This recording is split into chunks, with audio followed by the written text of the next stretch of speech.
Nimepita Rukwa kule, watu wamechukua eneo kwa mzee la kujenga shule. Wamejenga shule, watoto wanasoma. Ndio, ni mradi mzuri wa maendeleo. Wamejenga kituo cha afya, halafu miaka 10 mzee anadai fidia. Nini tunafanyia kazi? Mnafanyaje kazi miaka 10 na kila siku mko ofisini? Mnafanyaje miaka 10 mko ofisini? Tunafanyia kazi. Kazi gani hiyo? Na wengine wakibananishwa wanasema, unajua ardhi ni mali ya rais, kwa hiyo tumeitwaa. Nani kawaambieni ni mali ya rais? Rais ameshikilia kwa niaba ya wananchi, na rais ametoa maelekezo mikoa yote, tusinyang'anye wananchi ardhi kwa kisingizio cha uwekezaji, kwa kisingizio cha miradi ya maendeleo. Kama tunachukua eneo kwa ajili ya kufanya miradi ya maendeleo ama uwekezaji, tulipe fidia, tena fidia inayostahili. Tunataka kila Mtanzania atajirike, ndio, na ardhi ndio urithi wake. Ndio maana Mwalimu Nyerere alisema ili tuendelee, jambo la kwanza alilotaja ni ardhi. Hakutaja suti, ardhi. Ardhi. Wanayasema haya ili watu waelewe na tuyafanyie kazi.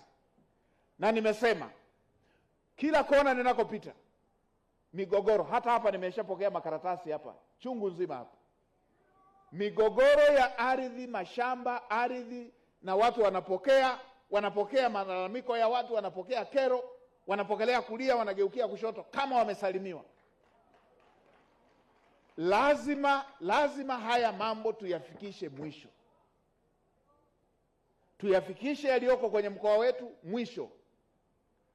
Lakini yale ambayo ni ya kitaifa, ambayo nimeshaona kila eneo, nimeshamwelekeza mwanasheria mkuu wa serikali, waziri wa TAMISEMI na waziri wa ardhi, watafute, walete mapendekezo yatakayo tumalizia tatizo hili la migogoro ya ardhi ya kila siku. Maeneo mengine imeshageuka vijiwe vya kudhulumu tu. Tumeweka miundombinu, tumeweka miundo ya kusaidia wananchi, lakini imegeuka maeneo mengine vijiwe tu. Nilipita huko wapi, kaskazini huko, wenye viti vijiji si wapi huko, wanazunguka na mihuri, rushwa kunyang'anya watu maeneo. Wakilipenda eneo tu wameshaliuza. Hata hapo nimepita pale, mama wa watu, eneo limeuzwa mara 2. Anaenda kulima anakuta lilishauzwa na amenunua kwenye ofisi ya umma.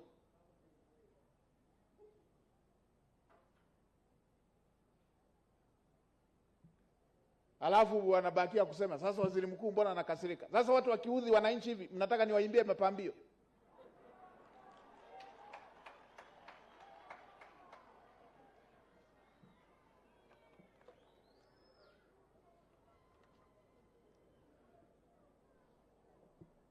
Na hapa nikishamaliza kuongea tutasikiliza hizi kero hapa.